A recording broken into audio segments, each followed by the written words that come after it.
Joining us now is Pulitzer Prize-winning journalist Chris Hedges. I can't think of a better person to bring on to have this discussion. Chris still is one of the finest journalists in the United States. He worked at the New York Times, and he gave a speech. I'm going to read you the words of the speech. He told the graduating class at Radford College at this time, "We are embarking on an occupation," he's talking about the Iraq War at the time, which he was covering. "We are embarking on an occupation that, if history is any guide, will be as damaging to our souls as it will be to our prestige, our power, and our security." On this day, as we hear the news that we're getting out of Iraq, that statement by Chris then seems prescient. Seems like he knew what was coming and he called it.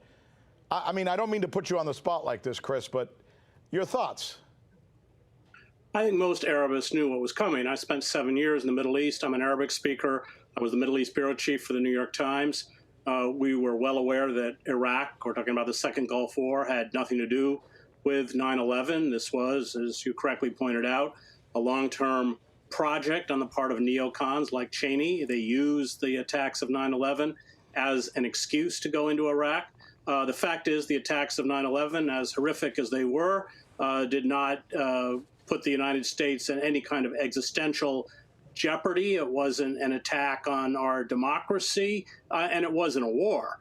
And you can't respond to terrorism. I mean, the best way to break terrorist groups is to isolate them within their own societies. And I was in the Middle East right after 9/11, and we had gone a long way to doing that. The vast majority of Muslims were appalled at what had been done in the name of their religion, this crime against humanity that was carried out on American soil. And so if you look at the assassination of Israeli athletes in the 1972 Munich Olympics, it took the Israeli intelligence agencies, the Mossad, months, I think even years, to track down the killers. That's what an intelligence war does. And unfortunately, we responded by dropping iron fragmentation bombs all over Iraq. And Afghanistan. Iraq is a very different country from Afghanistan. It's primarily urban.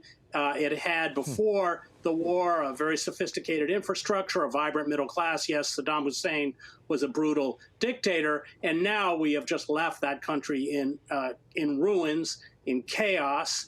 I mean, even since the start of this year, 330 civilians have been killed, including 27 children. That's part of over 200,000 civilian deaths since we invaded in 2003.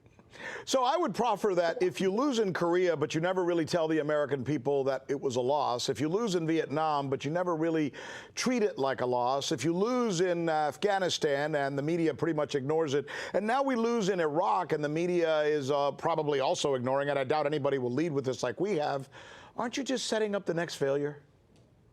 Yeah, because as you pointed out at the top of the broadcast, nobody's held accountable. These people are just promoted from debacle to debacle, both the political leadership and I would argue the military leadership. And that's the problem. It's kind of self-perpetuating, but this marks the end of any empire. They engage in these kind of military adventurisms in a desperate attempt to regain a lost hegemony. And not only are these people not held accountable, but this military adventurism actually makes things worse. We've turned the Muslim world virtually against us and created one failed state after another. And I would include Iraq, because Iraq is no longer a unified country, but we have Syria, Libya, Yemen, parts of Pakistan, Somalia. So it metastasizes out and accelerates the kind of self-destruction of empire itself. I know you're a bigger man than this, Chris, but I know you and I like you, and you and I have had a lot of conversations. Is there a little part of you today, and I hate to, we're only down to about 20 seconds, so is there a little part of you right now that is saying, I told you so on this day? I mean, for me, it's more tragic and sad. I lost friends in Iraq. That's one of the reasons I spoke out so forcefully against the invasion, and I spent so much months of my life in Iraq. So I think more of the unnecessary tragedy that we visited on so many innocents, including these kids who were shipped over there to fight. Thanks for having the courage to warn us about it, although nobody listened, or at least not enough. Chris Hedges, thank you. Appreciate it. Have a great weekend.